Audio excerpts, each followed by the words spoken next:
Time to get on with it.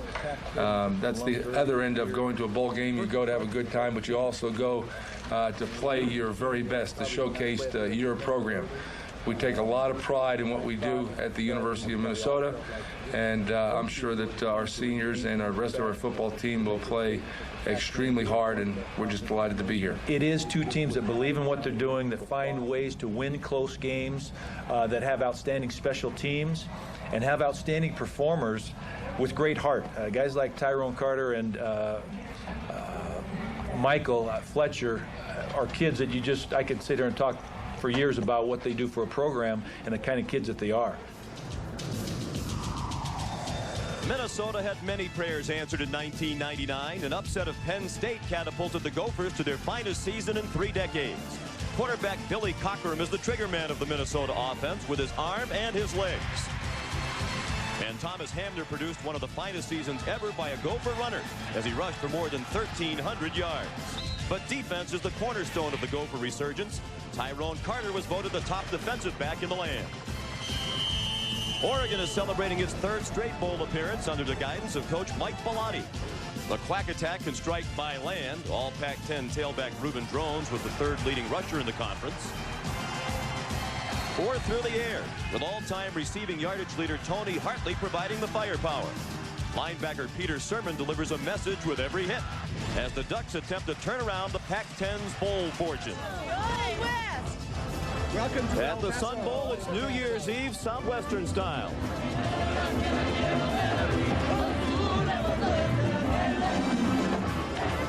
Thousands of fans have made their way to El Paso from the Pacific Northwest and the upper Midwest to cheer on these two teams. For the 32nd consecutive year, CBS Sports is proud to present the Wells Fargo Sun Bowl. This afternoon, it's number 12 Minnesota taking on the Ducks of Oregon. Good afternoon, everybody, and welcome. I'm Sean McDonough. It's great to have you with us for this very appealing matchup. Certainly the Minnesota Golden Gophers have been one of the great stories in college football this season. A perennial doormat in the Big Ten. This year, an 8-3 record, their most wins since 1967, their first winning season since 1990, and today they end the longest bowl drought in the Big Ten. It's their first bowl game since 1986. I'm joined, as always, by Todd Blackledge. And Todd, when we talk about the turnaround of the Gophers under Glenn Mason, it really begins on defense. Well, it's interesting. Glenn Mason said when he studied teams that have lost on a consistent basis, the one common denominator is they play lousy defense. That was the focus of how he would turn around the Minnesota program, and it's remarkable. If you look at the numbers in the 3 years that he's been at the helm at Minnesota, look at the improvement. In 96, before he got here, last in the conference in total defense, next to the last in scoring. Look at the numbers this year. 3rd in total defense, 2nd in scoring defense. And the ringleader of this defense is his senior strong safety, Tyrone Carter. Carter is a 2-time All-American, the first since Bobby Bell back in the early 60s at Minnesota. 4-year starter. He's listed at 5'9". He's really only 5'7.5", but plays with great passion, great intensity, and he is an absolute tackling machine. A lot of nice things have been said about Tyrone. Probably the best compliment from my old coach, Joe Paterno, said he's as good a defensive player as I've ever faced since I've been at Penn State. And that covers a lot of ground. And while Minnesota has struggled in recent years, Oregon, a team that was down for a long time, has had a resurgence over the last 6 or 7 years under Rich Brooks, and now Mike Bellotti, the 5th-year head coach. He has them in a bowl game for the 4th time in 5 years. Over the last 5 years, they're the winningest team overall in the Pac-10. And when we think about them, we think about offense. Yeah, Mike Bellotti's a great offensive coach, and this is the best balanced offense in the Pac-10, and it starts with their tailback, senior Reuben Drones out of Anaheim, California. He is an explosive combination of power and speed, but he's missed significant parts of his last 2 seasons because of injuries. But when he is healthy and when he's on the field, Oregon is tough to beat. Look at over the last 2 years, 12-3 when he's in the ball game. They average nearly 200 yards rushing. Very important for him to stay in the football game. He's healthy now. No coincidence in this 5-game winning streak. Reuben Drones has averaged 35 carries, 160 yards a game. And we welcome you back to the 66th Wells Fargo Sun Bowl from El Paso, Texas. Number 12 Minnesota with that excellent ranking at 8-3 against Oregon, unranked at 8-3, in part because the Pac-10 has had a difficult season. But Oregon could move into the rankings with a win today. The game ball being delivered into the stadium. And so often in football, there's a fine line between a good record And a difficult season. Both teams have been involved in a lot of close games. For Oregon, a triple overtime win over USC, a narrow loss to UCLA to start a string of memorable endings, including October 23rd when Oregon played at Arizona. The Ducks led 44-41, and Arizona missed a 45-yard field goal with a minute to play. 1 week later, Arizona State was at Oregon. The Ducks won 20-17 when Joey Harrington found Marshawn Tucker with a 29-yard touchdown pass with 9 seconds left. Then on November 13th at Cal, the Ducks prevailed when Brian Johnson intercepted a pass in the end zone in the final minute. Started to feel like if it's close at the end, we're going to find a way to win. And we just come up with plays, and it was a different person. It wasn't one guy that did it. Certainly our quarterbacks and our receivers and our running backs have a hand in that, but our defense played super the last 3 or 4 games of the season, did a great job. All 3 Minnesota losses were in close games, and the most memorable victory in many a year for Minnesota, a tight one as well. At Penn State, late in the 4th quarter, 4th and 16, Billy Cockrum's pass deflected by Ron Johnson to Arlen Bruce. It set up a game-winning field goal by Dan Nystrom as time expired. The Gophers upset the Nittany Lions. You know, we have a saying that I've used since I arrived at Minnesota, that the difference between being 3-8 and 8-3 is so small you blink your eye, you miss it. It was very true last year. Well, this year we didn't blink, we're 8-3, but we did blink, and it could have been really, really spectacular. Because the 3 losses were by a combined total of 11 points. Yeah, you know, close games and winning close games speaks of 2 things to me, Sean. Poise, which comes from the head coach and the coaching staff, and also good senior leadership. And both of these teams have had great senior play from their leaders. The Gophers moved into the rankings this year. For the first time since 1985, they come into the Sun Bowl having won their last 3 games. And there are the Ducks of Oregon, also at 8-3 under head coach Mike Bellotti. They're in a bowl game for the 8th time in the last 11 years. There are only 17 schools in the country who have participated in that many bowl games, 8 over the last 11 years. And with a win today, the Ducks would equal their school record for most wins in one season. They're also very hot coming in. They've won their last 5. As always, we're delighted to be joined by Michelle Tafoya down on the field. Michelle? All right, Sean. Well, Happy New Year to you guys. I spoke with Minnesota head coach Glenn Mason just a few minutes ago, and he told me he hopes his team hasn't been reading all of its press clippings. He doesn't want his team taking the field thinking they're better than they are. He also said Oregon may not be a top 25 team, but he spoke to a number of Pac-10 coaches who told him they think Oregon is the best team in the conference, and Minnesota simply got a tough draw. As for Mike Bellotti, he knows Oregon got a difficult draw as well, but he told me the better the opponent, the better we've played this season. So playing the 12th ranked team in the nation is awesome for us. Back up to you, Sean. At the moment, they played twice. Neither of the meetings was recent. The last meeting in 1975. Minnesota has won both meetings. Oregon's 2nd Sun Bowl appearance. They were here in 1963, and the Gophers are making their first appearance in the Sun Bowl. There's Mike Bellotti. He was the offensive coordinator under Rich Brooks and then became the head man when Brooks departed to the NFL. He really is one of the great offensive coaches, I think, in the country.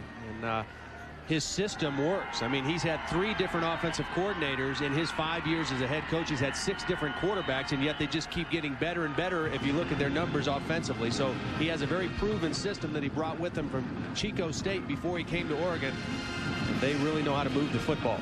And Oregon won the toss and elected to receive the opening kickoff.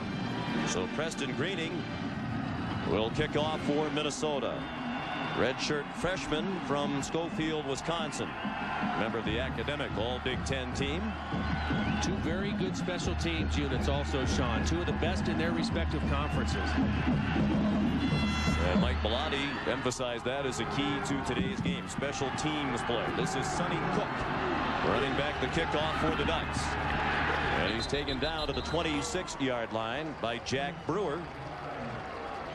The Oregon quarterback is Joey Harrington, a backup at the start of the year, but he came off the bench at midseason to lead them to a couple of come-from-behind wins, and he started the last 3 games of the regular season, all of them victories. He's a sophomore from Portland, 6'4", 212 pounds, out of Central Catholic. A.J. Feely was their starting quarterback at the beginning of the year and had some big games. But it was Harrington to the rescue a couple of times for the Ducks. And he has taken over the starting job. He's going deep on the first play and incomplete. Intended for Tony Hartley. The Oregon starters. The backs and receivers. Drones, one of the best in the nation. Brooks is a blocker. Hartley is their all-time leading receiver in terms of yardage. And up front, the best offensive lineman is the center, Deke Moen. And Lee Gundy, the right guard, a great comeback story. He broke his leg in the Aloha Bowl last year. They didn't think he'd play at all this season, and he's appeared in every game. On 2nd and 10, the delayed 2 drones. And he fights his way to the 30 before he was driven back by Dyron Russ. Record 43 sacks this year. Karan Riley, first team All Big Ten, led the conference with 16 sacks. The linebackers. Sean Hoffman, a great run stopper, with Ben Mezzera, an excellent pass rusher, and Poole. And in the secondary, the Jim Thorpe Award winners, the best defensive back in the nation, Tyrone Carter. Middlebrooks is a standout with Travis Graham listed as a starter, but Wyrick's in there, having overcome the flu. Delvin Jones, the other safety. 3rd down and 6. 1 minute into a scoreless game. The pass caught in the flat. That's Keenan Howery, the true freshman. Out of bounds near midfield. Here's the Mowry here. 2 receivers coming inside, and Mowry's just going to come right off the rub there. Howery's going to come outside. His defender is picked off. When you play a lot of man-to-man coverage, you're vulnerable to those kind of crossing or pick plays that defenders like to call it. 26 catches in the regular season for Howery, true freshman from Los Alamitos, California. Drones cuts back and gets buried at the 49-yard line after a gain of 2. Tyrone Carter came out of the game after making that tackle. He has his helmet off on the near sideline, and Clorenzo Griffin is in, number 26, at his safety spot. Harrington looking to throw. Throws to the far sideline. Incomplete. Minnesota said the same thing. He says Middlebrooks is as good as anybody in the country. His guy very rarely makes plays. A screen set up for Drones. He's to the 45 of the Gophers, but about 2 yards short of a first down. A junior from Waterford, Wisconsin. Averaging just under 42 yards per punt. He was 2nd team All Pac-10 as selected by the conference coaches this year. Very high, and a fair catch signaled by Leverson. He made it to the 11-yard line. By Billy Cockerham, the senior quarterback from Clayton, California. 6'1", 217 pounds, an outstanding runner. In addition to those passing numbers you see, he rushed for 805 yards. He gives it to Thomas Hamner, and they were ready for him. That's Peter Sermon, the best player on the Oregon defense, their leading tackler. For the 2nd time in the last 3 years, again this season, first team All Pac-10 selection this year. Well, here he is right in front of the official, and you see how quickly they read the play, and Sermon gets right in there. And Nick Aliotti told us that he is so good at recognizing what the offense is doing. He has great understanding of both the offense and defense. That time just too quick in his reaction to be blocked. Typical set for Minnesota is the one-back look with Hamner, first team All Big Ten running back. He took that handoff out to the 14-yard line. There's the one-back Hamner with the 3 receivers, Bruce, Johnson, and Leverson. Haas is the tight end, an excellent blocker. And up front, Ben Hamilton, the center, the son of the former Minnesota Viking guard Wes Hamilton, is a first-team All-American. But a very solid offensive line. 3rd down and 7. Cockerham under pressure, and he is sacked by Dietrich Moore. Dietrich Moore is an outside linebacker. He's going to come from over on this side of the formation, but he's a great edge rusher. They also brought the other linebacker, Matt Smith. Smith was picked up, but nobody there to pick up Dietrich Moore, and therefore the sack by the Ducks. Ryan Rindle's in the punt out of the end zone. Senior from Coon Rapids, Minnesota, booms one over the head of Michael Fletcher, and out of bounds at the 26-yard line in this game today. 2nd possession, and it's a draw for Oregon. Ruben Drones took the Harrington handoff and got dropped by Tyrone Carter. So he went out during the first stint on defense for Minnesota. 2nd and long. Harrington was 2 for 4 in the first drive. He hands it off to Marshawn Tucker.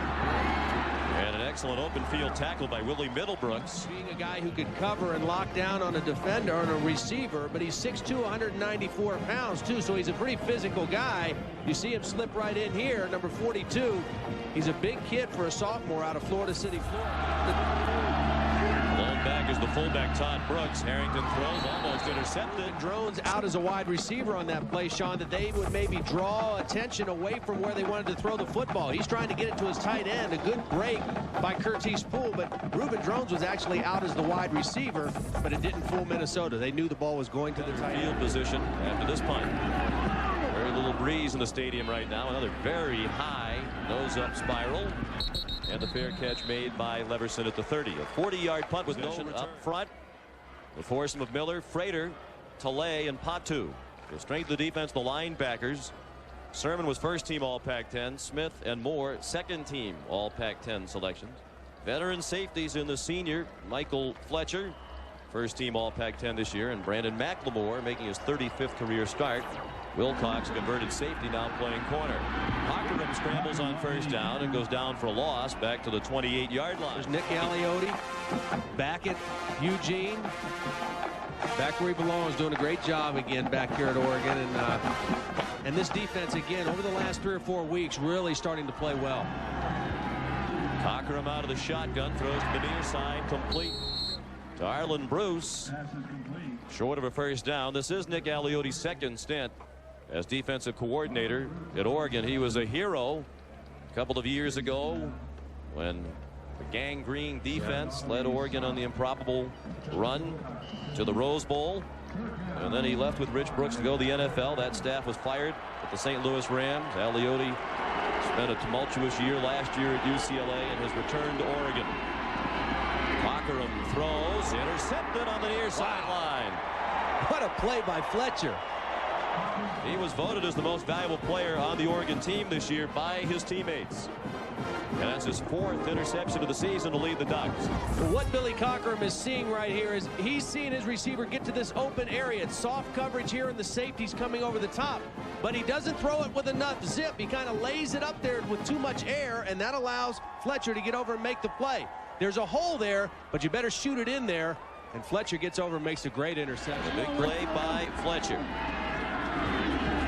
Oregon with its best field position. Harrington's pass knocked down. Watching Minnesota on film, I mean, Tyrone Carter is a great player, but he thinks John Schleck's the best player in this defense in the front seven. I mean, he is a guy who has a relentless motor, gets off the ball very quickly, and then just keeps fighting. And that time did a nice job of reading the quarterback's eyes.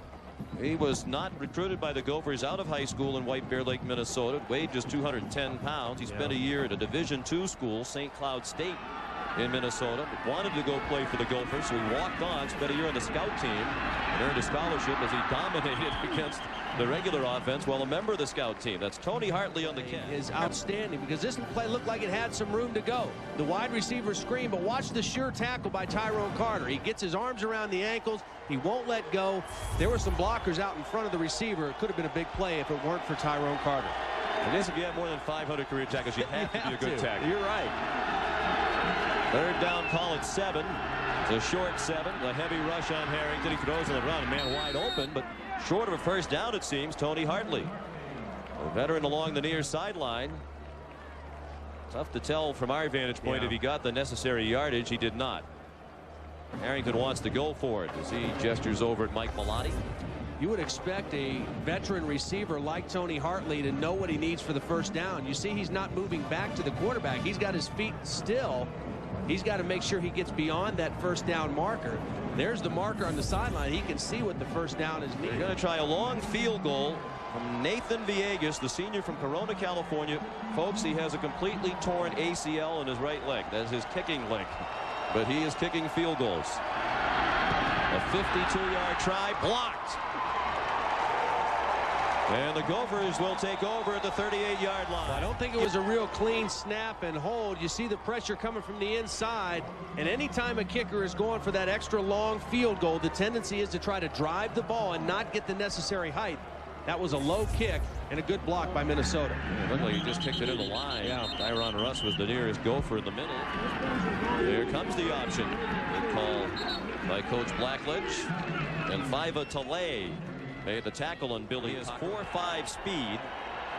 Minnesota, one of the few big-time schools that recruited him to play quarterback, and that's one of the biggest reasons why he went there. Most teams want him to play defensive back. There's a good throw and catch By Cochran, Sean, because he read that this was a 3-man rush. Oregon's been bringing pressure. This time they just bring 3 and they play zone, and he has to stay in there and read it. He knows he has time. He's got 5 blockers blocking 3. He's got to wait for something opens up in the zone, and he finds Johnson for the first down. Good patience in the pocket by Billy Cochran. 37 receptions now for Johnson, the sophomore from Detroit.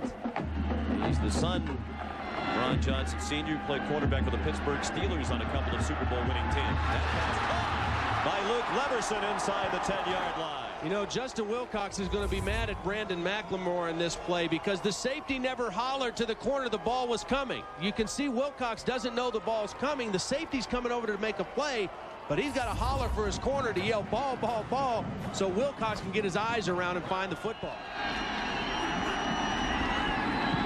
Cochran in the flat to Handler with some running room inside the 5 and bang down on a sturdy hit by Michael Fletcher. Has excelled ever since. He gets the call again and gets inside the 2, tackled by Peter Sermon. He's fumbled once every 184 touches in his career, 3rd best among active players with more than 500 touches in college football.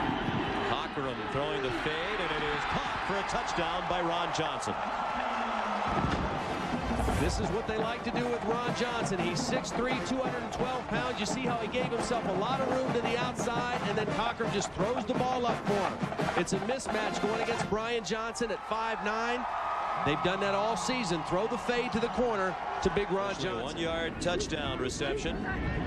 Johnson's had at least 1 catch in every game the last 2 seasons. His 2 seasons in Minneapolis. Dan Nystrom, the freshman, added the extra performance of the football Gophers. Really lifted the spirits around the Twin Cities throughout the great state of Minnesota. Preston Greening's kickoff into the end zone. Sonny Cook's going to try to run it out. Bad decision. He stopped short of the 10-yard line. Ducks average 35 points per game. 4th straight year under Mike Bellotti. They've averaged more than 30 points a game.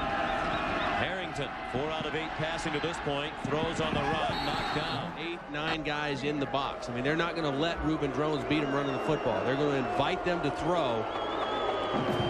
And Joey Harrington is going to have to hit some plays throwing the football to loosen up this defense. There's the contact. Left arm around the waist, right arm making contact over the top. Tony Hartley did a good job of keeping his body between the football and the defender. So the Ducks out to the 19-yard line now. Harrington looked like he juggled the ball for a moment. Reuben Drones a short gain to the 20, pulled down by Sean Hoffman. Reuben Drones gives you the combination of being able to run inside or outside, and the key to the play is, first of all, you have to protect the backside. The fullback goes and protects the backside. You area block on the front side and give the runner an inside or outside go. Just block areas up front. Let him make the decision what he sees. Reuben Drones has done a great job running that play this year, but so far, too many white jerseys in there, not enough blockers. Hard time to run right now. While Drones ties his shoe, Herman Ho Ching comes into the backfield. He's the receiver. Out to the 27-yard line, close to a first down. Again, Willie Middlebrooks in on the play. Ho Ching saw considerable action this season when Drones was battling a rib injury. Herman is a sophomore from Long Beach, California, 3rd on the team in rushing, despite playing in only 6 games this year. Fortunately for Herman, he was involved in one of the most memorable negative plays for Oregon this year in the season opener. Looked like they were driving to take the lead late against Michigan State. He fumbled, and the Spartans went on to victory. Ching again leaps over the pile and has the first down. Take a look right here. Look at all these white shirts. 9 guys in there. I mean, they are going to force Oregon to throw the football most of the day. This is a short yardage play, and to get good blocking at the point of attack. Good block by the fullback, Todd Brooks, enables Ho Ching to get the first down. But Minnesota is going to just put all those people in there, play bump and run, man-to-man on the outside, and as David Gibbs told us, hope for a lot of long foul balls. That's his philosophy on defense. Ho Ching still down. We're told from the sideline that it's Josh Beckett, number 53. He looks to be all right now as he heads off the field. Here he is right here, number 53. Take a look as they're going on this short yardage play. Comes off to the second level. And you're right. It looks like he may have even gotten a knee right underneath the shoulder pads. May have just knocked the wind out of him there. Ryan Schmidt is in at center. Bowen has moved out to guard. The handoff to Marshawn Tucker. A 3-yard scamper. Reuben Drones back in at tailback now with the fullback Todd Brooks offset. And the delay to Drones. Burst of speed. A first down and more. Tackled by Tyrone Carter near midfield. First time that he's gotten a little bit of room. Again, there's a lot of bodies in there, but he does a nice job just kind of staying with the play. It's a delay. He breaks a couple tackles. You see the difference between Delvin Jones and Tyrone Carter. Delvin Jones has a shot. He misses the tackle. Tyrone Carter doesn't. But the first time Drones has had a little running room in there, he makes a big play. Drones, due to injury, has appeared in just 15 games in his 2 years at Oregon as a junior college transfer out of Merced in California.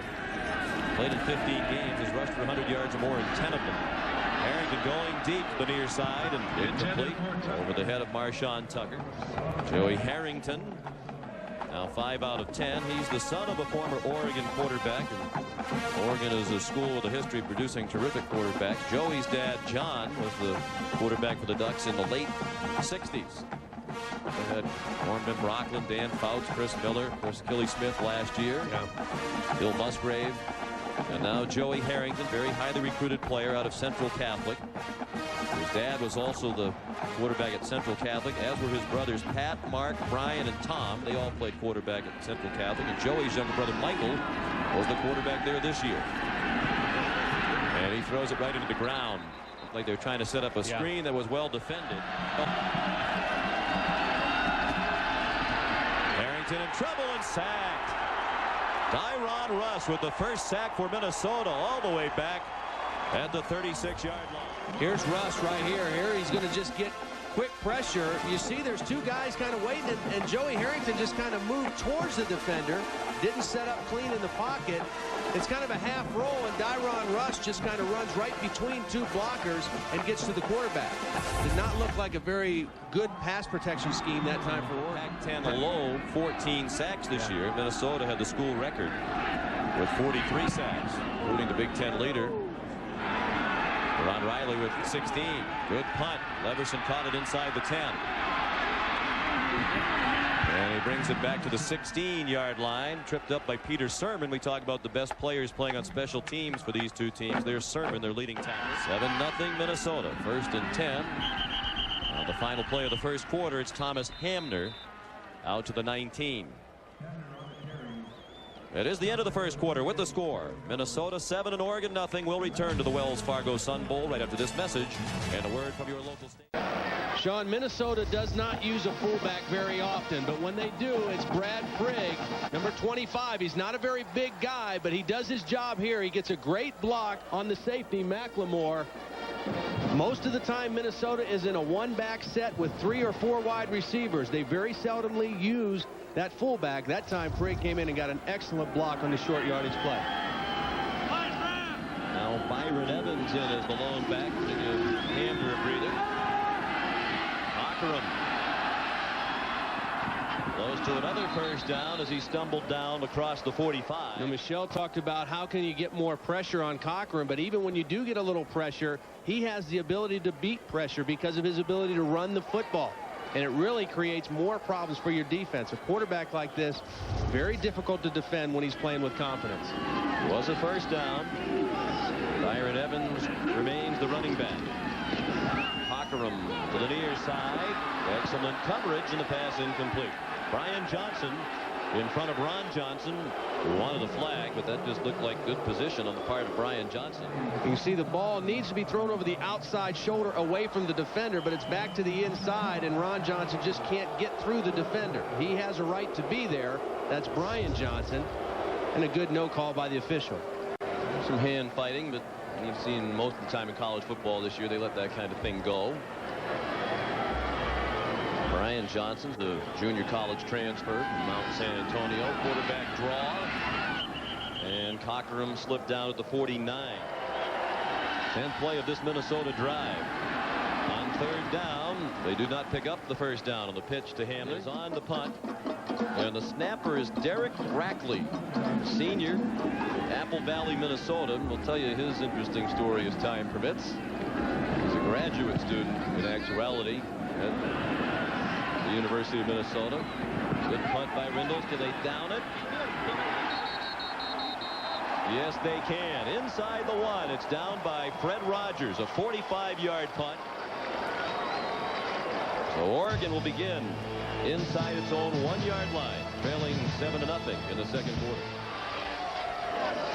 I told you about Derek Rackley, the long snapper for the University of Minnesota. He graduated last spring, took a good job in sales at General Mills in the Minneapolis area. Thought his academic days and football days were over. Then over the summer, he stopped by the football complex. Glenn Mason said to him, you know, if you want to come back and play, we're going to be a much improved team. You want to take one more crack at it? And he decided to return, but he still works at General Mills. There's Reuben Drones on first down from the 1, getting them some breathing room out to the 4-yard line. Curtis Poole made the tackle. And most days, Rackley goes to work about 6 o'clock in the morning, puts in a very long day, and then if he can, he goes over to football practice in the afternoon. A couple of days a week, he takes graduate courses, but he doesn't always go to practice. They actually said that he's been there more than they expected him to be there this year. And one thing that's really helped with that situation this year, too, is that Minnesota had 7 home games. And so he didn't have to travel away from town and leave his job as much as he would have had they not had so many home games. So it worked out great for Derek Rackley and Minnesota.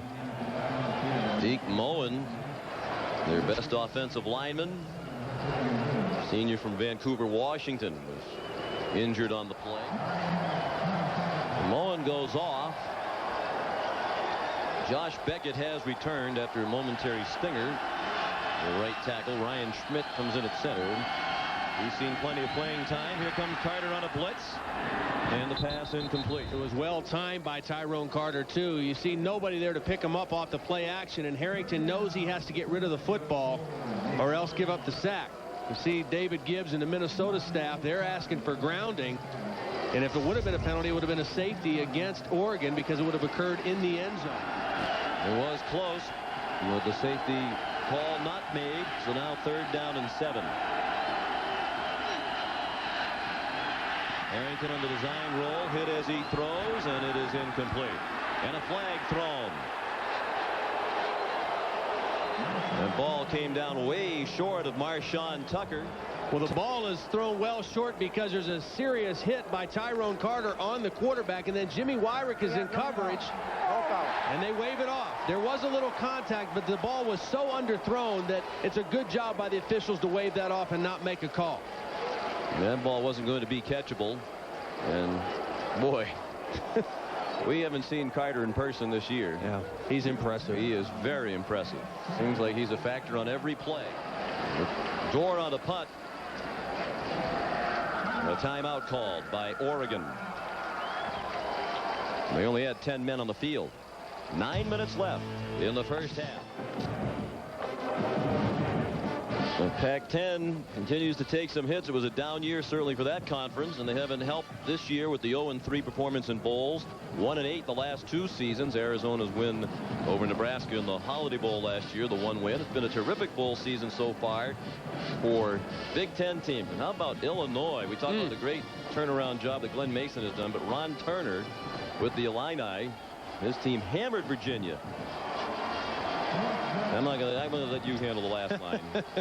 Well, they finally they put it together and played real well in the Alamo Bowl, and it was a good way for Joe to end the season, and also Jerry Sandusky. Door from the back of the end zone, a new snapper because Moen is the regular snapper, and he went off a moment ago. It's Matt Smith, the linebacker, with a decent snap. And Door gets the punt off, not a particularly long one. Leverson goes down on a knee at the 41-yard line. Didn't exactly fire a bullet back there with the snap, but he has a good arm. We know that. He was a baseball pitcher in the Kansas City Royals organization. Matt Smith is 23 years old, out of high school. Thought he might go to Stanford to play football, but then he was drafted in the 1st round by the Kansas City Royals, the 16th selection overall. So he decided to pursue baseball. Spent 5 years in minor league baseball, 4 years as a hitter. He hit .243 his last year in '98. They made him a pitcher, and he had elbow problems. Went 0-3. On first down, Thomas Hamner on the run. And Smith was out of football for 5 years before returning a week prior to the start of the season last year. And he's become a standout. He caught back up with his football prowess very quickly. A very good run stuffer for Oregon. He missed the last 2 games, and even though Oregon played excellent defense in the last 2 football games, they missed him. He is their best run support guy on the inside. He's a junior. 1 more year of football eligibility. 2nd and 8.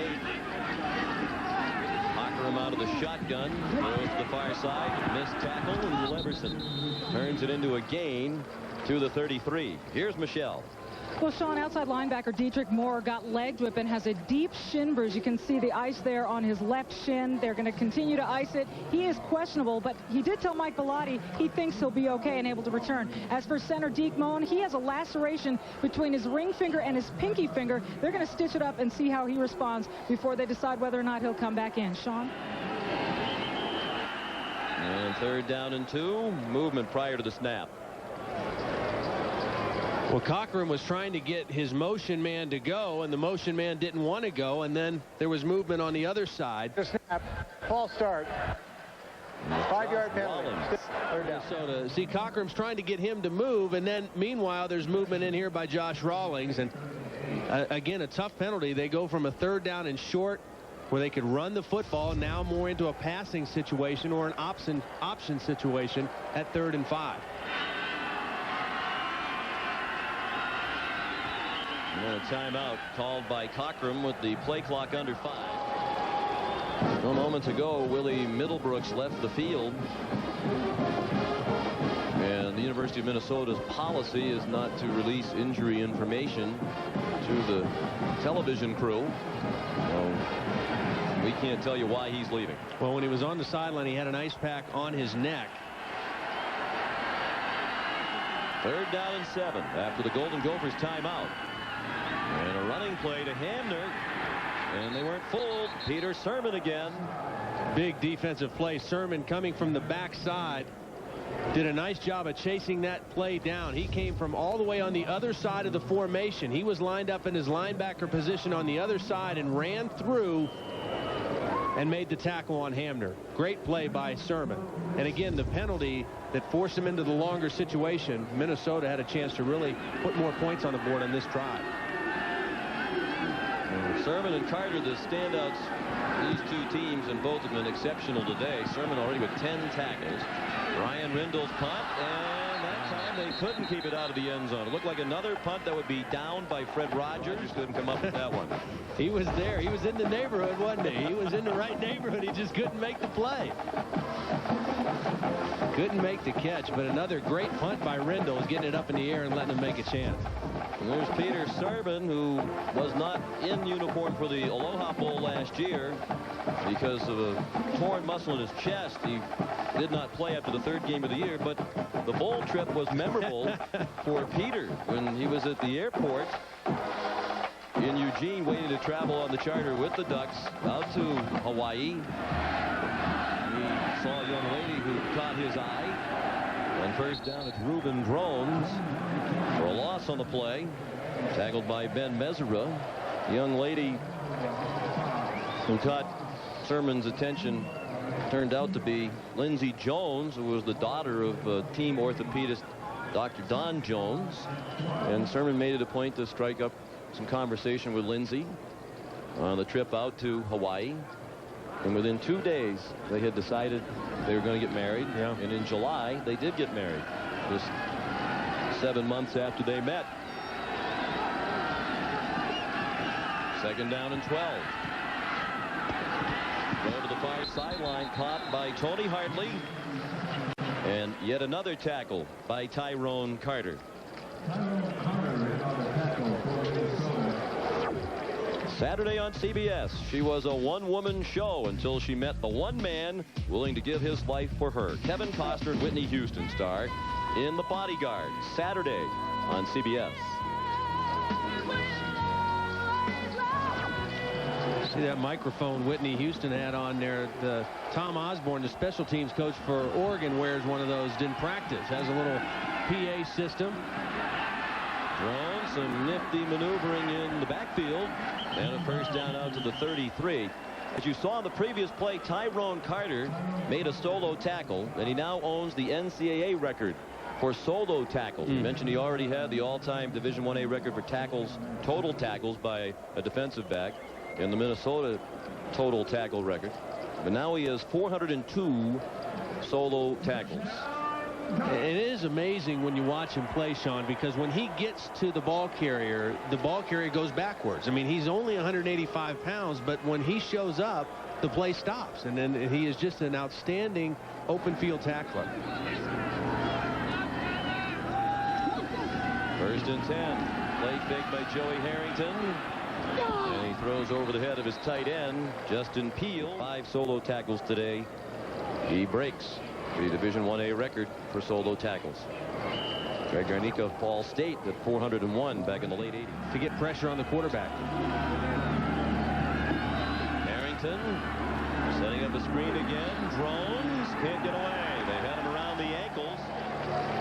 Well, Karan Riley's going to make the play, but watch, he's going to drop in coverage first instead of rushing the passer.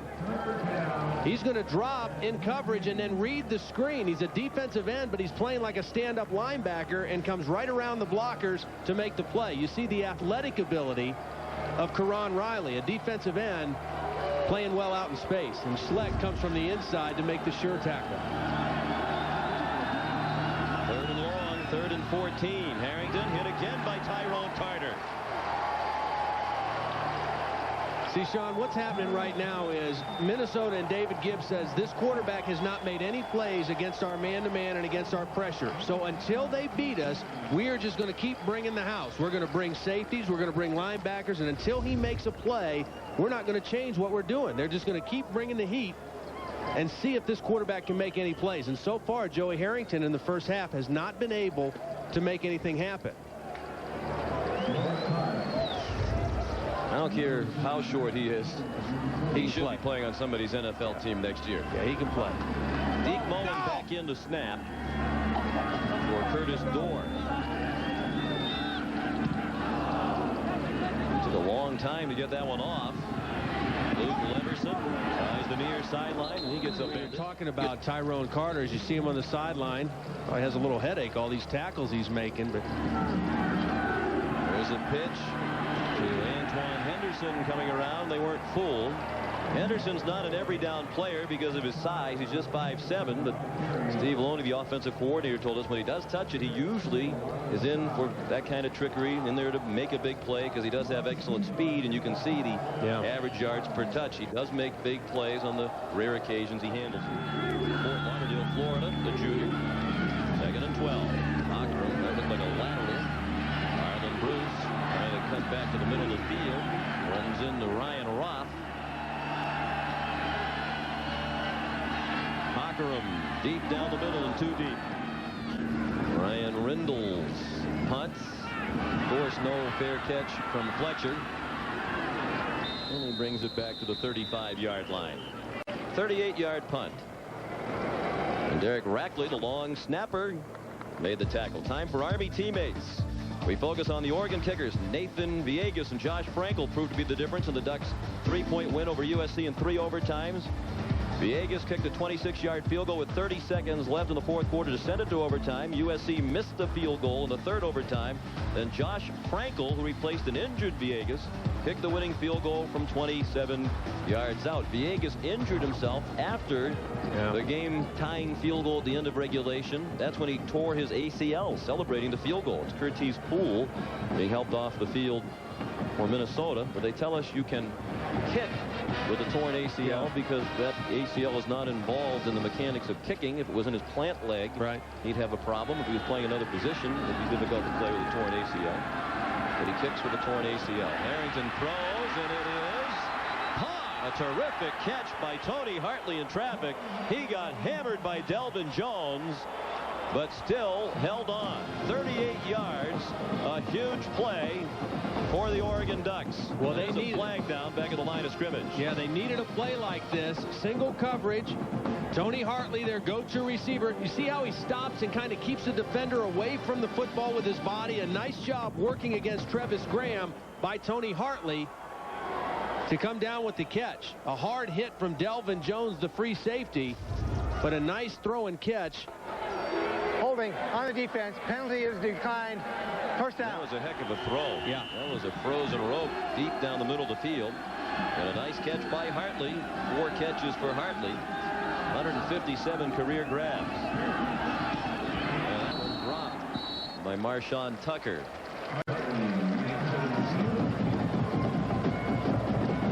Oregon coming into the ball game known for their offense with Mike Bellotti, but nothing doing today. Just a miserable first half offensively for the Ducks. Very uncharacteristic for them. But they've got something going right now inside the 30-yard line. And again, Willie Middlebrooks out of the football game. He's in the locker room already. Oregon has to exploit that. They have to take advantage of the fact that the best cover corner for Minnesota is not on the field. Oregon 8-3. Shared the best overall record in the Pac-10 with Stanford. Cardinal also 8-3. That pass by Harrington incomplete, looking for LaCorey Collins, a tight end. Tyrone Carter had the coverage. Stanford had the better conference record. And the Cardinal go to the Rose Bowl. But many, like Glenn Mason, believe Mike Bellotti's team is the most talented team in the Pac-10. They certainly have offensively played well all year, particularly when Reuben Drones was healthy. And then again, the last 3 or 4 ball games, the defense, you know, Nick Aliotti, his first year back, putting his system back in. It took him a while, but the last month of the season, defensively, they played extremely well. Oregon did not play Stanford this season. 3rd down and 10. Forced out of the pocket. Harrington stepped up for a completion and an apparent first down. Nice play by Harrington. The pressure is going to come from Greg White. Number 50 right here is going to be the pressure that forces Harrington up into the pocket. And he has the poise to hang in there and find the clearing receiver and get the first down. Big throw by Joey Harrington moving up in the pocket. Sean, I'd throw to the end zone right here, I think, and just try to get the man-to-man coverage and get something to the end zone. Handed off to Drones on 1st and 10 from the 18. He's inside the 10 and has another first down. Out of bounds inside the 7-yard line. Shoved out by Jimmy Wyrick. Oregon went on the quick count, caught him a little bit outflanked on the outside, and Reuben Drones made him pay for it. Good job using the snap count by Joey Harrington and then the speed of Reuben Drones. Good block downfield by Marshawn Tucker, the wide receiver. Reuben Drones up to 76 yards. Of course, about half that total came on a long run in which he fumbled. Looked like he juggled that handoff as well. Fighting for every inch inside the 5 before he was turned back. When we talked with Mike Bellotti, he said Reuben Drones is as good as any running back in the country. He just hasn't played enough to get the recognition, get the national attention. He's had so many injuries, but it's not because of a lack of toughness. Here's a guy who played with a broken leg against UCLA before they realized it was broken last year. Played with ribs that kept popping out of place this season. That was a very painful injury. Not been a great red zone team. So they just scored a lot of long touchdown plays. Here's Harrington on the keeper and a touchdown. Joey Harrington with the first score for the Ducks. Sean, I was watching David Gibbs on the sideline, too, and he was jumping up and down trying to get the attention of Tyrone Carter to alert them for the option. They were set up to run the option there, and they just couldn't get it called. But a nice call by Mike Bellotti. Speed option down the line, the option on Mesera. He goes to take the pitch, and Harrington cuts inside for the touchdown. Villegas will try the extra point to tie it. best place kickers in the country, and that one's right down the middle. Reading what this guy's going to do, Ben Mesra, the outside linebacker, as he comes down the line, is he going to take the quarterback of the pitch? He overcommits to the pitch man, and that allows Harrington to cut right inside and get it in for the touchdown. They fooled the Minnesota defense going with the option there. Oregon not known as an option team, but they use it enough to be effective at the goal line. 7-7 game, a minute and 11 left in the half. Each team with 2 timeouts remaining. That's a free ball. Finally picked up by Carter. And he brings it out to the 24-yard line. 1:06 left to the AXA halftime report. On the draw, Thomas Hamner. Out to the 31. Peter Sermon with yet another tackle. This year, second in the Big Ten in rushing behind the Heisman Trophy winner Ron Dane of Wisconsin. Just 27 yards rushing for Hamner today. He averages 124 a game. Looking for running room. He finds some. And has a first down. Far and away the Big Ten rushing leader, and Hamner 12th in the nation with his 124 a game. It looked like they were going to let it run out and get back in the huddle, and then Glenn Mason signaled them to go up to the line and run the same play to see if they could get the first down. Now it looks like they may take a shot downfield. They even wasted a lot of time around the line of scrimmage before the snap. Now they have a man open, and Luke Leverson's out of bounds. He was open because Cochran was able to buy himself some extra time because of his mobility and getting outside the pocket, but didn't know where the sideline was when he made Minnesota will now run the football and just go into the locker room. And I think they were a little confused of whether they wanted to try to go for it again or just run the football. Hamner out to the 42. Coach, a nice way to end the first half with a touchdown. How do you hope to build on that offensively? Well, I think we needed some momentum. Obviously, that first half did not go as we had planned, and we did not play very well on offense or special teams. I think our defense played awesome. We only gave up about one big play. We got to keep that continuity and consistency on defense. We got to make something happen offensively. I think we're better than that. I think we'll play a little bit more relaxed this half. Good luck, Coach. Thanks. Thank you. And we congratulate Michelle Tafoya. She's everywhere there at halftime. On the field, up at the top of the stadium to host halftime, back down on the field. I think Mike Bellotti touched on the key point that we were going to make. They were awesome on defense, were the Ducks, particularly against the run. Minnesota, one of the best running teams in the nation. They had just 54 yards rushing in that first half. Yeah, they came in the 11th best in the country, the second best in the Big Ten, averaging almost 240 yards a game. So Oregon, even though they're not big on defense, they're fast, they're moving around, doing a good job in the running game. Minnesota's got to find some ways to attack, maybe more option in the second half. And for Minnesota on their defense, the thing they've done that's been impressive, they've gotten pressure on Joey Harrington. They've kind of harassed the quarterback, and he did not play relaxed that first half. Mike Bellotti said his offense needs to play more relaxed. It starts with the quarterback, Joey Harrington. Tyrone Carter back for the second half kickoff from Oregon's Dan Katz. And the second half is underway with a booming kickoff. Assistance from Mother Nature. Here's the first touchdown of the game, Minnesota in the first quarter. Billy Cochran, the Ron Johnson, a 1-yard touchdown pass. Oregon struggled through most of the half, and then an impressive drive resulted in a 5-yard run on the option by Joey Harrington to tie the game late in the first half. That culminated a 66-yard drive for Oregon. So now Cochran, who rushed for 21 yards and was 7 of 13 passing with an interception and a touchdown in the first half. He threw for 75 yards. He throws right on the money for a first down to Luke Leverson. You mentioned the rushing yards for Minnesota way down based on their averages. Turnovers the same. Third down conversions identical for both teams. And therefore the 7-7 ball game. Looked like a lateral to Arlen Bruce. He put his head down and bowled his way near another first down. Speaking of Bull, did Michelle actually say that I knew more about Bull than anyone she knew? I believe that's what she said. I thought she said that. It's always dangerous, though, to say something about somebody who has the microphone after you. But Michelle's been a real trooper today. She's been sick this week and has done her usual terrific job, even when she's not feeling 100%. And we want to wish Michelle Tafoya well, because this is her last game at CBS, and she's heading on to bigger and better things at ESPN, and her many, many friends here are going to miss that smile. Right back at you, Shawnee, because this is your last game, too, and we've been together a long time. So I'll miss you. Happy New Year, pal. Same to you. But you still are full of bull. I want to know it was a matador. Maybe that's my future. First down. Thomas Hamner, he still can't get on track. All-time best single-season Chris Darkins in '94 rushed for 1,443 yards. That pass caught by Ron Johnson. There's Darrell on the right of your screen. Now working, helping underprivileged youngsters in the Twin Cities area. Terrific guy, and what a great player he was for the Golden Gophers. There's a completion to Ron Johnson, pushed out by Brian Johnson. Billy Cockrum coming out to start the second half here with a hot hand. They're spreading the Oregon defense out more, using more 4 wide receiver sets.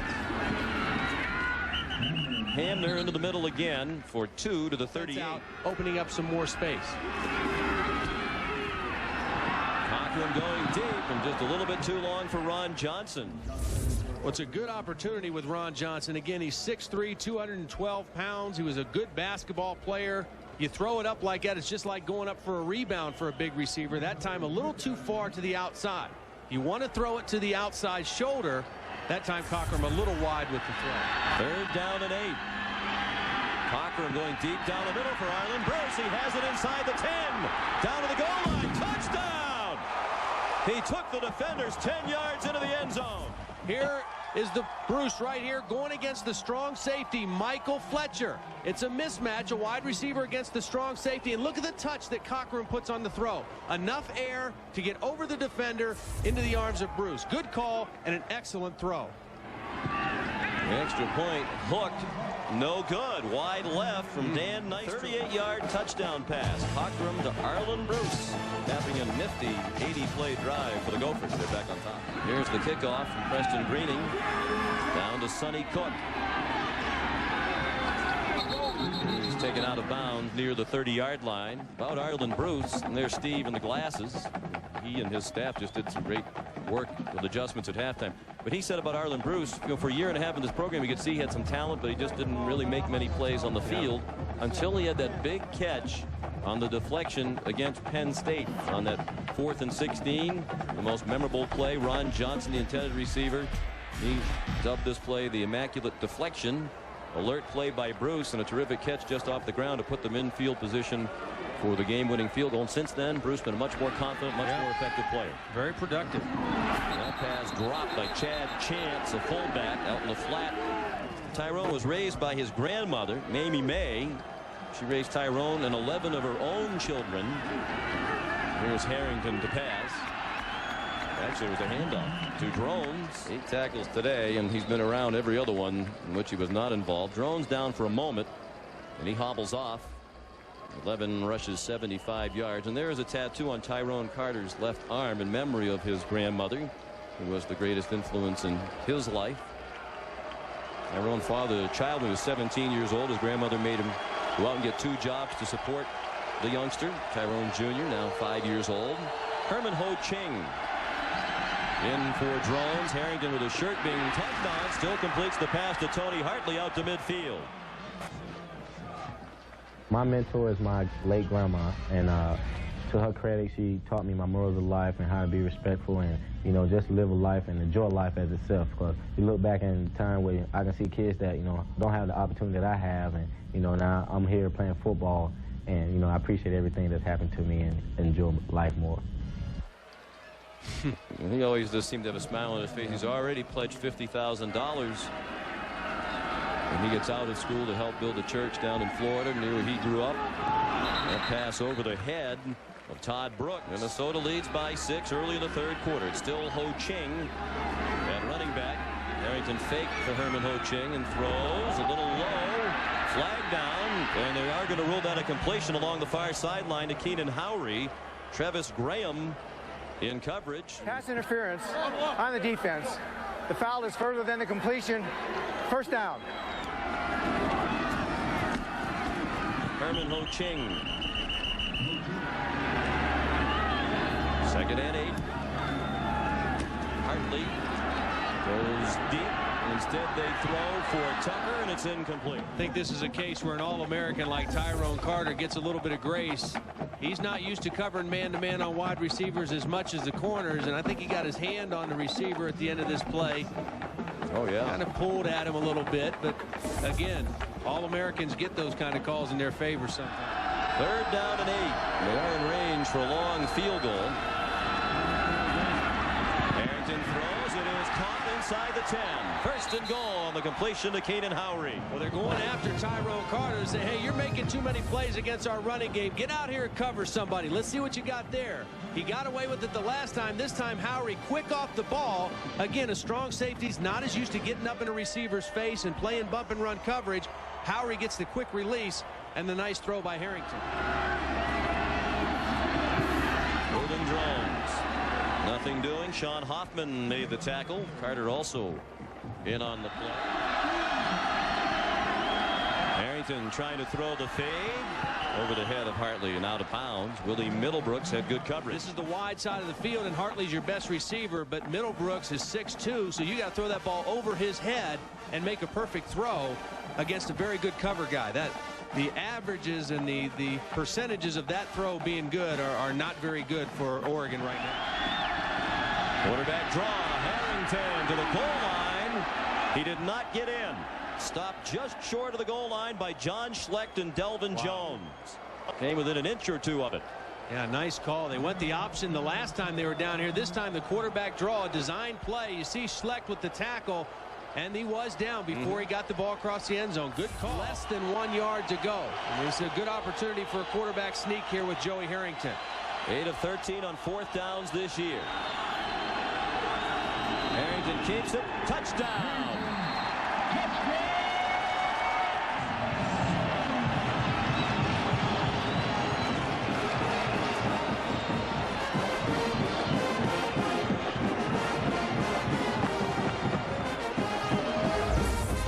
Again, you need less than one. You just need a little bit of a surge and then get in behind there and get the ball across the plane.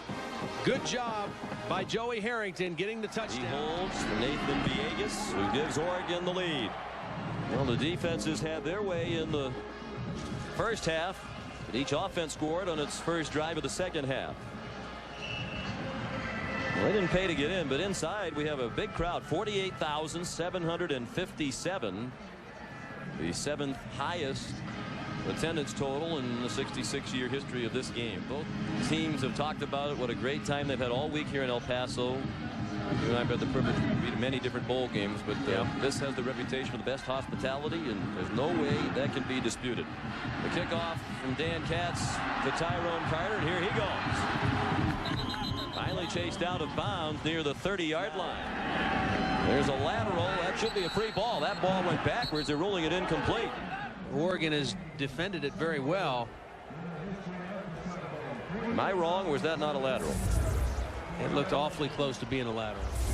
Well, let's look at it from this. He's on the 27-yard line as he throws it.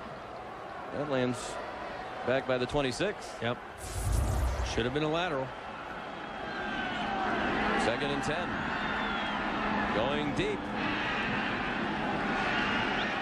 McCallum laying the defense to his Ducks on 3rd down and 10 for Minnesota. Gophers at their own 30. Cochran flushed from the pocket. There's no way to throw it. Finally throws it away in the direction of Ron Johnson, but he was very well covered again by Brian Johnson. Cochran is chased, and then Dietrich Moore comes from his linebacker position to put the shot on Cochran.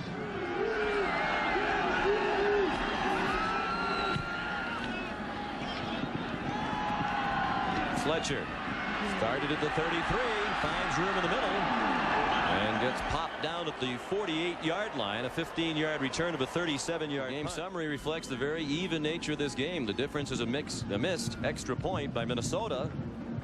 Virtually every number even. Carter's 11 tackles, offset by the 13 tackles made by Peter Sermon of Oregon. And a good thing for Mike Bellotti is they're sensing some momentum changing in this ball game. Oregon starting to assert itself a little more offensively. 2 touchdowns in their last 2 possessions. He hasn't thrown an interception. Looking to go for the home run ball. He took a hit as he threw it, and it's well covered by Jimmy Wyrick. When you play opposite Middlebrooks, you know you're going to get a lot of attention as a corner, and Jimmy Wyrick does a great job there of using the sideline as a friend. And then Schlecht with the exclamation point at the end of the play on Joey Harrington. Sacked only once. And that exchange is missed. Drones couldn't corral it.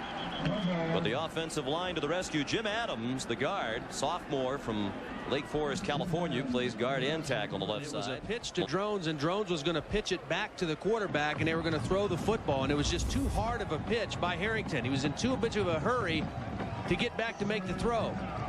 They were setting up a throw off of that pitch. It was low and hard by Harrington.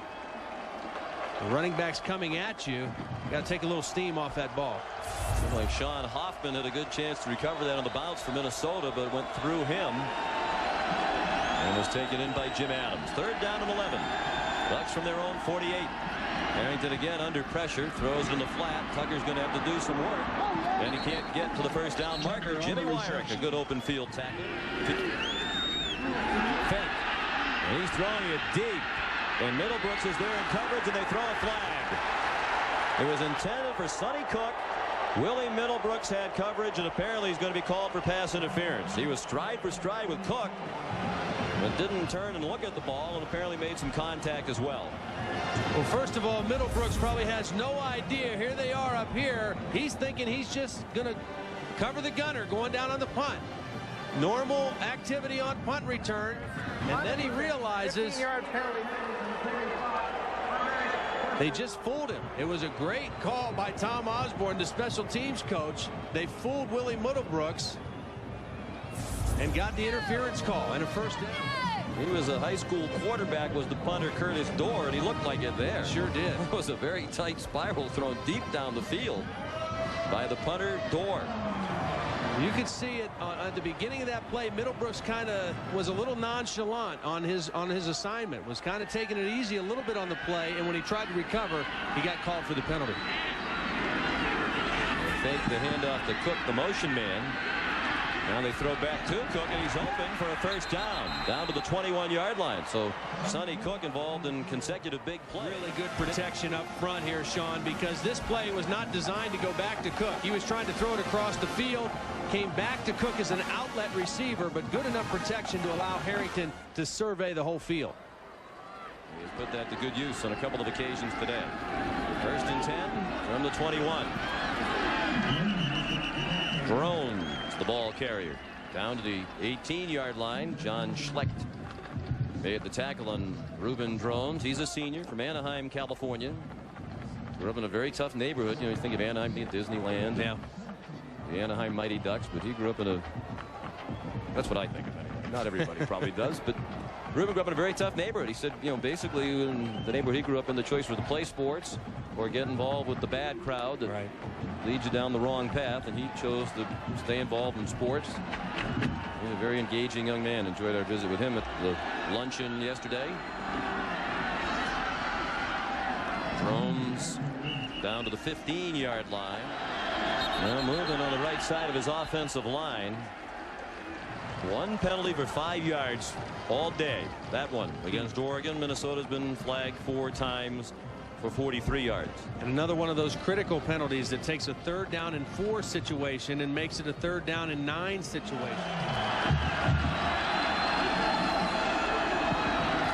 Harrington under duress throws to the end zone, incomplete. Looking again for Sonny Cook. Well, guys, Marshawn Tucker suffered a thigh bruise on his right leg. They stretched it, iced it, but he's questionable. He's a wait and see right now. He is in a lot of pain, but they're thinking he may be able to return. We'll let you know. All right, Michelle, thank you. Here's Nathan Villegas to try a 37-yard field. He make it to be the 24th of the season. Oregon to tie the single season school record, and he did make it right down the middle for the senior. Nathan Villegas. Big kickers around the country trying to tear their ACL in the kicking leg with the success Villegas is having today under those circumstances. This is Antoine Henderson. A nice return. He was the only coach to take 3 different teams to the Sun Bowl. To ponder that for a while. Actually, we know the answer. Wasn't it great to see Hayden Fry yesterday, the former Iowa head coach at SMU and North Texas State. He was inducted into the Legends of the Sun Bowl yesterday. Long pass by Cochran. Incomplete. Ron Johnson, the intended receiver. Brian Johnson had the coverage. And Hayden Fry is not the answer for those. Right. I think we just gave it away. He did come here 3 times, but once with SMU. Matter of fact, in '63, his SMU team lost to Oregon. The only other team Oregon was in the Sun Bowl under the legendary coach Len Casanova. And Hayden Fry was here twice with Iowa in '95 and '97. But Hayden Fry and Jimmy Rogers, who's been involved with the Sun Bowl for 37 years. One of the most prominent citizens in El Paso, one of the nicest people you'd meet anywhere. Absolutely. And was inducted as a Sun Bowl legend for his many years of gracious service and hospitality. Cockerham on the money for a first down. Down to Eldon Jones with 1 catch all year. He's had a couple today. We mentioned the 1963 Sun Bowl. That was the only other time either of these 2 teams played here. First game played in the new Sun Bowl Stadium. The Ducks led by Coach Casanova and quarterback Bob Berry's 2 touchdown passes. They prevailed over Hayden Fry's SMU team 21-14 for Oregon. It was their first bowl victory in 47 years. Cockerham in trouble and sacked. Back at the 42, the second sack for Oregon. Nick Aliotti decided we've only rushed 3 or 4, and Cockerham's starting to settle in a little bit. Let's bring some linebacker pressure this time. They bring Dietrich Moore and Matt Smith. Moore gets picked up. Smith does not on the inside, and they get the sack. Cockerham looking to run. And second and long. We got back to the line of scrimmage, perhaps a loss of a ½ yard. Zach Frater and Jason Nicolau. Cockerham under pressure. I'm very happy for Nick Aliotti. We mentioned he's returned to Eugene. His family loves it there. He was at UCLA last year. He got a lot of criticism when the Bruins defense struggled while the offense was terrific. Even the head coach at UCLA, Bob Toledo, criticized him publicly. But I think we've seen what happened at UCLA this year, and with the success Aliotti is having here, it wasn't his fault last year. There's a catch by Luke Leverson. Of course, as soon as you sing the praise of the defensive coordinator, there's the big hitter down to the 24-yard line. First down, Minnesota. The Gophers on the move with just more than a minute remaining in the third quarter, and a 34-yard completion by Cockerham. Well, some kind of a breakdown in that defensive secondary, because Leverson was all by his lonesome out here in the middle of the defense. Nobody around him, and Cockerham, to his credit, found him and got him the football. 4 catches, 93 yards receiving for Leverson. They go to the quick pass. Incomplete. I could never recall a head coach, coaches, football coach, so loyal. Yeah. I could never recall a head coach publicly saying as much about an assistant as Bob Toledo did about Nick Aliotti. So good for Nick that he's demonstrated. He didn't lose it 1 year. He was a good coach, highly thought of well before he went to UCLA. And he shouldn't have had to rehabilitate his image, but thanks in part to the damage done to him by Bob Toledo, he's had to this year. There's a pass to Ron Johnson, and he's inside the 15 with a first down. And Nick Aliotti, just to finish it to his credit, doesn't want to talk about it. No. He's a football coach, and he doesn't want to speak ill of another. He just preferred to let that be in his past and go about the business of being a football coach. This defense is in trouble right now, backed up inside the 15-yard line at the 12. First and 10, Minnesota back in rhythm. Billy Cockerham has shown me a little something here. Again, they've not been able to run the football very effectively. They've had to rely on Billy Cockerham throwing the football. 2nd and 7 from the 9. They just did get the playoff before the end of the quarter. And Hamler did well to avoid his knee touching the ground. Quick pass by Cockerham. It is caught. Touchdown, Ron Johnson.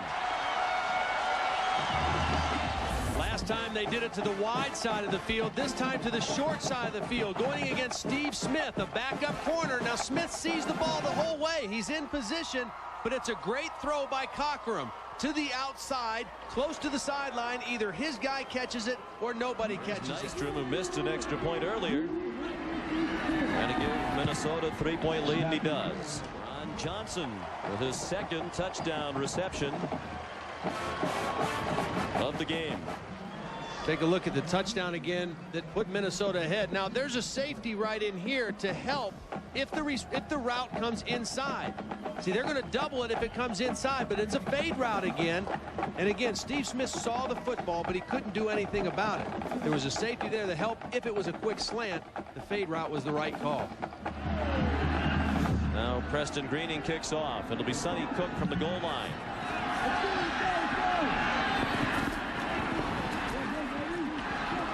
Nice run back. Well, there's a penalty on the kickoff return against Oregon for a hold. So instead of opening at the 32, they've put the ball back at the 10-yard line. Herman Ho Ching is in the backfield right now. And he gets the handoff. Good run. And a good gain. Out to the 20. And a first down. Pulled down by John Schlecht. And just as they were taking the snap for that play, a sight Oregon fans certainly did not want to see. Reuben Drones, their leading rusher, one of the best running backs in the country, being helped to the locker room. Ducks at their own 20. Ho Ching chopped down by Tyrone Carter. At the end of the season, by now they've had time to study up for the Athletic Trivia question. The only coach to take 3 different teams to the Sun Bowl, Johnny Majors. Iowa State rather, in 71, a loss to LSU. Pittsburgh in 75. A victory that year for the Panthers. Tony Dorsetta Jr. They went on to the national championship the next year. And in 84 at Tennessee, a loss by 1 point to Maryland. Here's Ho Ching again into the secondary with another first down. Delvin Jones. That's another good run by Ho Ching. The burden is on him now with Reuben Drones going to the locker room. It's the counter trap, and he makes a nice cut. That play can go outside, but he saw a little alley there on the inside, made a nice decision to cut it back in underneath the blocks for a good gain.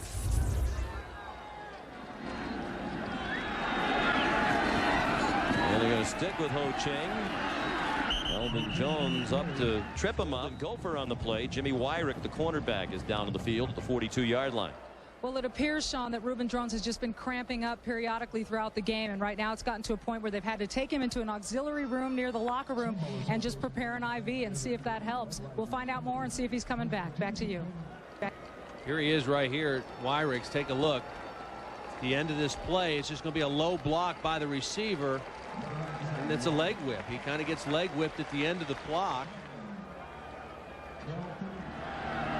Oregon at its own 36. Down by 3. Harrington going deep. Looking for Sonny Cook, and they throw a flag on Graham, the man who just came into the game for Wyrick. There has been hand fighting just about every pass play, but watch the end. He just looks like he just gives them a little too much shove with the right hand, forcing him out of bounds. I think that's a lousy call. That was the biggest margin of defeat for Minnesota this year. The other 2 losses were by 3 points. That's Jerry Brown. As they go deeper down the depth chart of the backfield, they've had a lot of injuries in the offensive backfield this season. And whistle stopped the play. False start on the offense. 5-yard penalty. Still second down. Which he had to be talked into. And it's worked out very well for both sides. That pass caught by LaCorey Collins. First down.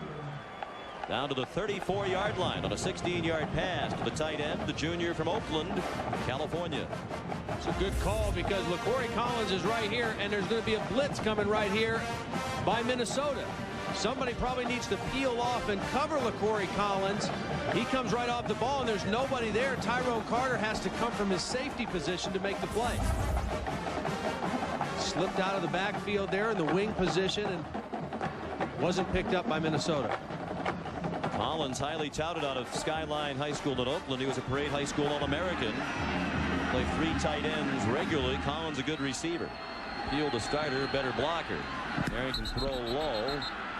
Thrown at the feet of Keenan Howry with Willie Middlebrooks in cover. Harking back to the graphic we just saw, every time Cochran's passed for 200 yards or more this year, Minnesota has won. See if that holds up. Harrington throws, incomplete. Borderline field goal range. What little breeze there is looks to be into the face of the Ducks here, and they're out of field goal range now on a sack. Greg White, who also comes in pass rushing situations, the sophomore from East Orange, New Jersey, with a big sack of Harrington back to the 41-yard line, and it looks like the Ducks will punt. Well, they're also going to get pressure on the inside from Hoffman. Here he comes. White gets it from the outside. Hoffman is unblocked, coming on the inside from his linebacker position. And a good call, a good time to call the blitz by David Gibbs to make sure Oregon is out of field goal range.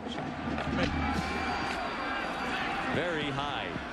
Fair catch made by Luke Leverson at the 14-yard line. Let's take a look at the scoring summary. They only scored the first quarter. Ron Johnson, 1-yard reception from Billy Cockrum.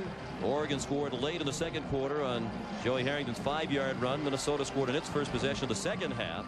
Arlen Bruce, a 38-yard reception. Harrington scored on Oregon's first possession of the second half to take the lead after Minnesota had missed an extra point. Nathan Villegas, a 37-yarder to push the lead to 4 for Oregon, but then Johnson, the same type of play, the fade, his second touchdown reception from Cockrum. Minnesota leads by 3, and the Gophers have the ball. 1st and 10 at their own 14-yard line. 10 minutes remaining. Here he is right here. Watch him. His eyes are right on the quarterback. He knows when the ball is thrown. Leverson is the intended receiver, and he just goes up and gets the football. That's excellent work by the corner, Steve Smith, going up and fighting for the football. Just need 1 foot in bounds, and the officials say that Steve Smith was in bounds. The sophomore from Rancho Palos Verdes, California, with his 3rd interception of the year. He's the nephew of the former NBA standout Dennis Johnson. And the officials had plenty of help from the Ducks on that sideline. That call from the 46. Harrington trying to take advantage of the turnover. Caught, incomplete pass. That almost looked like a catch and fumble as Delvin Jones knocked it out. Good throw by Joey Harrington, and a good play by Delvin Jones, separating the man from the football. Very close to being a completion and a fumble for Minnesota. They do have a replay screen in the stadium. And he separated him from the football. Cook comes in motion. Harrington under pressure, throws it on the flat. Caught by Chad Chance, the fullback. He went out of bounds back at the 40-yard line. One more look at the interception by Smith. Again, you only need 1 foot in bounds. There's the catch. Right foot down and in. Good call. There it is. Call. His heel was not on the line. Excellent call. What do you think of those Oregon uniforms? New this year. I like the helmets a lot. I like that helmet a lot more than the yellow helmet. I'm not particularly fond of these green uniforms. I do like the away uniforms, the all white. I do like quite a bit. Quick pass, incomplete. Looking for LaCorey Collins on 3rd down. For 1 on 4th down today. 9 out of 14 for the season. And to draw him offside, Sean. Take the penalty. Yeah, they're going to punt the football. Yep. Delay of game. They'll go back 5 yards. It looks like they're going to try to take another penalty here. The play clock is now at 10-9. Glenn Mason talking to David Gibbs on the sideline.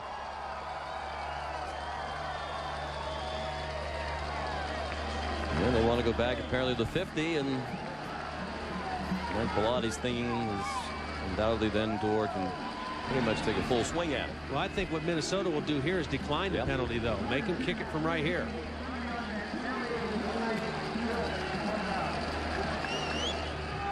Doesn't look like they're in that frame of mind. They only rushed 3. And Dorr hangs it up high. They should have a chance to down it near the 1. And they couldn't do it. They were perfectly positioned. Brandon McLemore had the best chance at it. Ryan Mitchell was also down there. But they couldn't catch the punt near the 1-yard line. McLemore and Mitchell. Beautiful view from the Sun Bowl across the U.S.-Mexico border into El Paso's sister city, Juarez, Mexico. El Paso's population approximately 600,000. Juarez, Mexico, a big city, 1.7 million. Teams enjoyed excursions over into Mexico. Part of the hospitality of the week. Thomas Hamner's had a very quiet day. Cochran making good decisions this year, and that being the big difference between last year and this year. He really needs to do that here with the football. He's going deep. Hamner, the running back, deep downfield.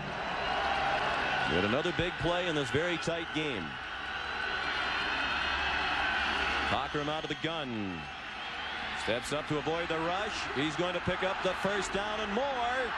Out to the 37-yard line. Finally taken down by Michael Fletcher. Talk about good decisions. Nothing open downfield. Use your skills, baby. Run the football. Use your speed. He eluded the best defender on the Oregon team, Peter Sermon, and gets the first down. Very heads-up decision that time by Cochran, running the football. Fifth-year senior was in a battle to be the starting quarterback of the preseason. A firm grasp on it with his play this year. He was not on the same page with Luke Leverson with that pass.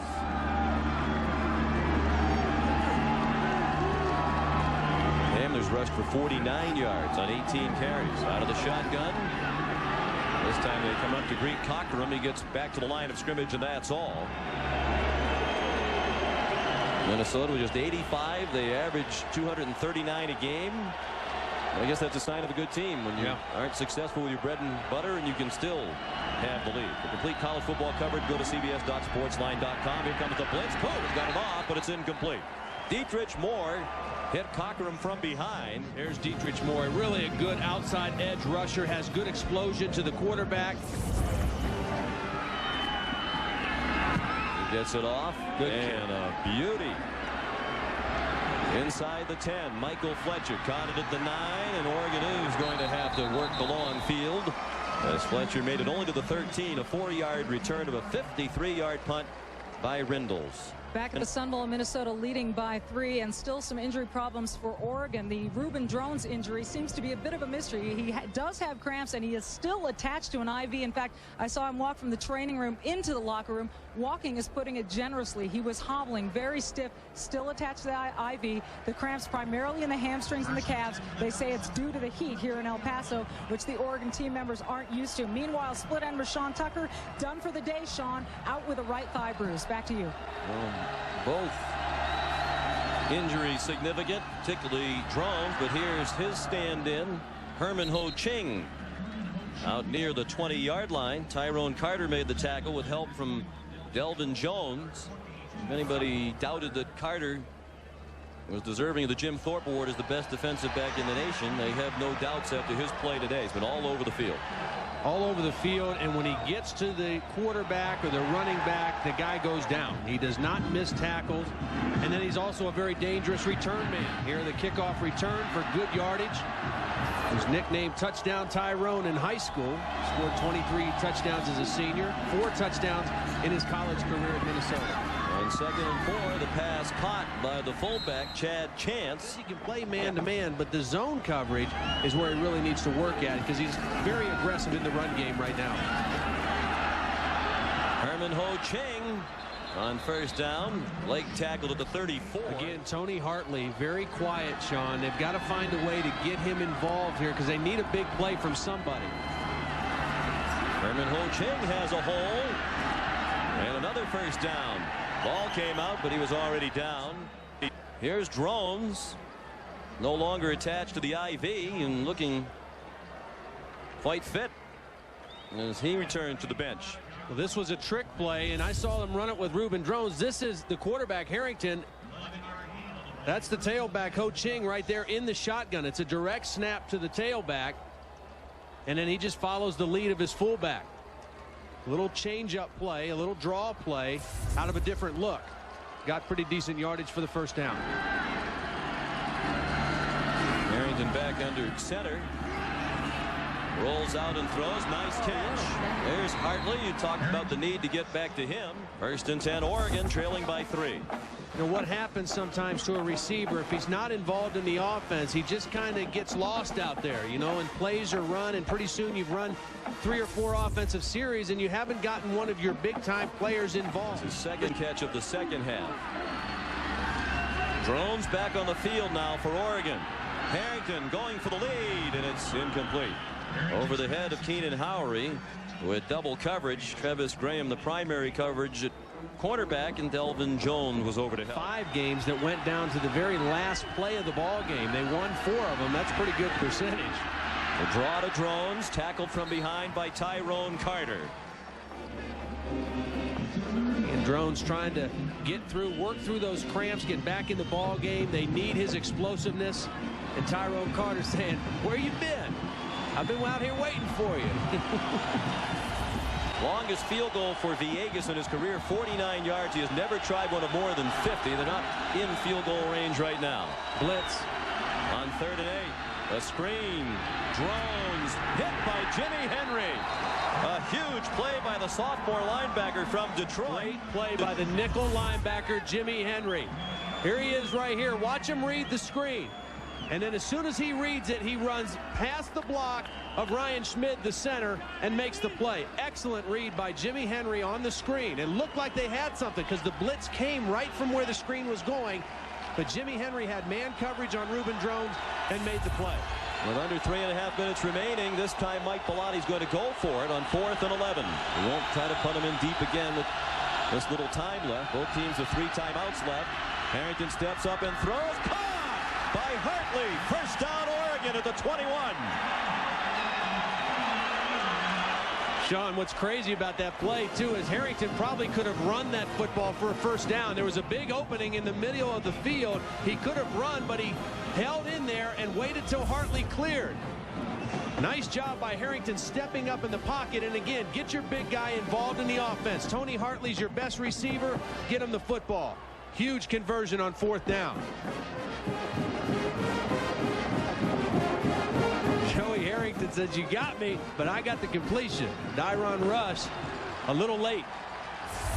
7 catches for Hartley for 113 yards. Here's Drones. Breaks tackles inside the 10 with another first down.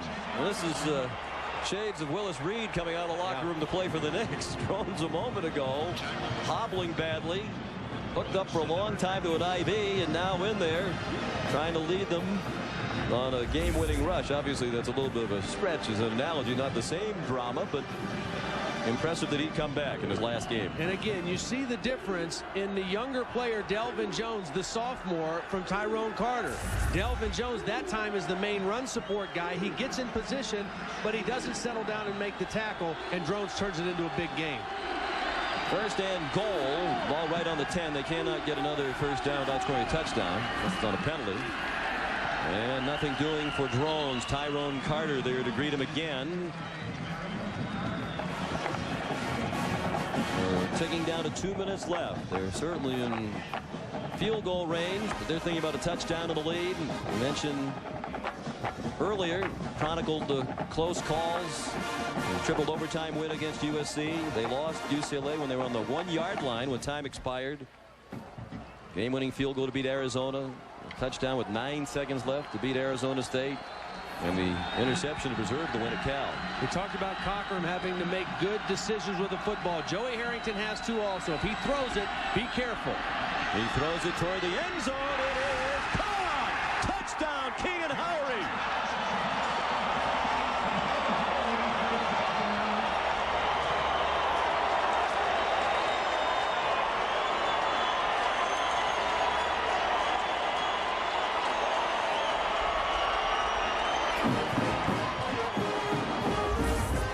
Take a look at the end of the play. Harrington to the corner of the end zone to Howry. Throw it to the sidelines. Willie Middlebrooks, the best defender, out of position for probably the first time today. And he gets beat for the touchdown. Glenn Mason says it's my best defender who got beat. Now the crucial extra point up and good for Nathan Villegas. That makes it a 4-point lead for Oregon. And Minnesota is going to have to go the length of the field and score a touchdown with 1:32 and 3 timeouts remaining. Oregon with the 4-point lead. Now here's Middlebrooks on Hartley, the best on the best. But when the motion comes across, the 2 defenders are going to try to bump and switch assignments. So now Middlebrooks takes the outside receiver, but he's caught trailing behind the play, and Harrington reads it and gets the ball to Howry for the touchdown. That's a common practice. You bump assignments so that you don't get picked, you don't get caught up on the inside. But Willie Middlebrooks too slow coming out of that break after the motion and got beat for the touchdown. Well, that's a drive they'll remember for a long time in Eugene. Started on their own 13. Harrington marched them in 12 plays, nearly 6 minutes. They converted a 4th down. And that missed extra point looms large now for Minnesota, and they're going to have to begin at their 20 after the kickoff from Katz is down by Antoine Henderson. If you just joined us, it was 7-7 at halftime. Minnesota scored on the opening drive of the 3rd quarter. but Dan Nystrom missed the extra point, and that made it 13-7. Nystrom simply hooked it wide left, and if they had that point now, all they need is a field goal to force overtime. Field goal doesn't no good now. You know, and one thing about Oregon, I mean, this is a consistent thing. It's been consistent for him this year, but really ever since Bellotti has taken over, 19 of 26 games decided by a touchdown or less, Oregon has won. Trying to fool them with the draw. Hamner gets the first down. The clock will stop to move the chains. Cockerham throws quickly. Deron Johnson short of a first down, and the clock runs. He's at the 39-yard line. They need 2 to convert a first down. They have all 3 of their timeouts, so they need to move as quickly as possible, but realize they've got all 3 of their timeouts. They rally to beat Penn State on the field goal. They completed 2 Hail Mary plays. The first play of the possession. 3 wide receivers to the right, 1 to the left. Cockerham's looking back to the left. Man open, jiggled, but caught by Leverson. And out of bounds at the 39-yard line of Oregon. 17-yard gain on the completion of the senior from Miami, Florida. Good concentration by Leverson with the double catch there. Gets the feet in. Bellotti saw the bobble but didn't see him secure the catch on the sideline with room to spare. And now Nick Aliotti's got to think, okay, they're moving the ball. Should I come after him with pressure? But you always run the risk then of Cockerham pulling it down and running the football if you get too aggressive. Still have all 3 timeouts left. They can go over the middle. Cockerham, he can't take a sack. He lost the ball. Oregon has it at the 45-yard line. Saul Patu recover the fumble. Dietrich Moore is the guy who got the sack and knocked the ball out, Sean. Again, coming off the edge, the linebacker blitz. And the Oregon defense comes up with the play. They played soft to start this series. They gave up some plays. And right then, Nick Aliotti says, that's enough. Let's come after them. And they come with the pressure. Dietrich Moore coming, Matt Smith coming, and the ball is out and on the ground. Nice job by Dietrich Moore wrapping up the chest of the quarterback and separating from the football. Knocked that ball out, and Oregon gets it. Well, the rush was in Cockerham's face. He really needed to either put the ball away, take the sack, and use a timeout, or throw it away. Absolutely. They couldn't afford the catastrophe that they just endured. The fumble that should give the game to Oregon. Minnesota can't stop the clock 3 times with 41 seconds left. This one appears to be in the win column for the Ducks. Stranger things have happened, particularly with these 2 teams, the way their seasons have gone. You see Rose, the ball carrier, and the tackle made by Carter in a timeout. You see Ruben both arms over the football, because right now you got to be thinking they're going to try to hold me up with the first tackler and come in and try to strip that ball out. That's the only chance that Minnesota has. Ducks on the verge of their 9th win.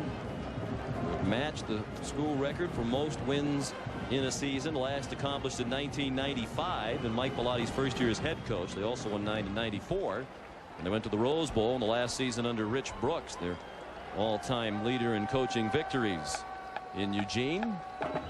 And they've got this program running. Yeah, they do. They've got good players, good coaches. And they're trying to get a lot more exposure. Yeah. It looks like they're going to be on the national landscape for a long time. I think so. You know, they play good offense. They're playing good defense. They're aggressive. We talked about winning those close games, and we talked to Mike Bellotti about that. You know, what's the cause of that? He says, I think it's our poise. You know, we prepare. We do a lot of work in preparation for those kind of situations late in the ball game and making plays, and then it's senior leadership. We talked about Hartley needing to step up. He made some huge catches in that touchdown drive. Jones again driven back, and the Gophers call another quick timeout with 31 seconds left. Glenn Mason has led the Gophers to 8 victories. It's going to take another miraculous finish to make it 9. If they can stop Oregon on this 3rd down play that's upcoming, 3rd and 8, they at least force a punt, and who knows what might happen. Minnesota did block 3 punts this year. That's right. The punt block team dubbed itself early in the season the Punt Killers. They had a couple very early in the year.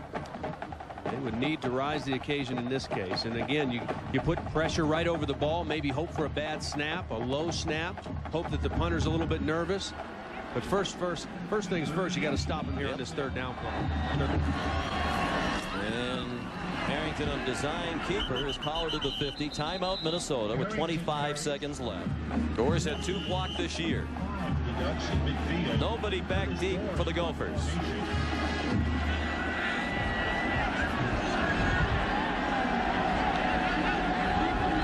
Have to be careful to stay on side on 4th and 5. Good snap.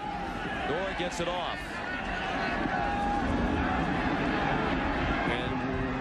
They're going to down it inside the 5-yard line. Now it's picked up by Arlen Bruce.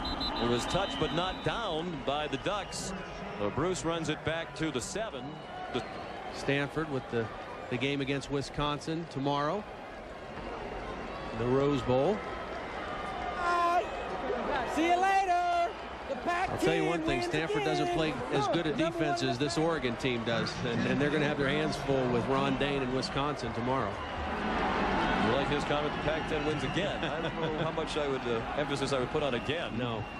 With the bowl troubles the last 2 years, but it is a win to help restore the image of the conference. Cockrum's pass incomplete with 6 seconds left. Mike Bellotti, a candidate for the bucket. They're right there ready to give it to him. It's a good program. Yep. You know, they've got good fans. I've done a few games up there at Autzen Stadium. It's a loud stadium. It's a good home field advantage that they have up there. They're undefeated at home this season, and they play an exciting brand of football. Well, what play you got to call here, Mr. Offensive Coordinator? Same play they called to beat Penn State. I think they need a band to run out on the field and run some interference for them. That pass caught by Leverson. He goes down immediately, and time has expired. Mike Bellotti leads the Oregon Ducks to victory in the 66th Wells Fargo Sun Bowl.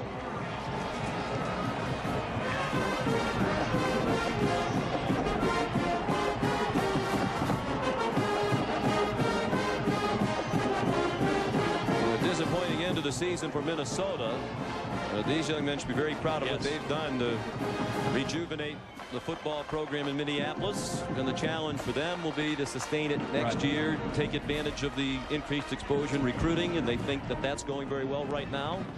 You know, it's easy to have one big year where you jump up and then fall back, but the challenge will be to keep it going for the Gophers. Let's check in with Michelle. Well, I'm with the victorious Mike Bellotti. He's also drenched and obviously very happy. Talk about this, really a close finish when you break it down. I think we've become the master of the close finishes, and the nice part is we finished on top. We got great effort on both sides of the ball and special teams to win this game in the 4th quarter.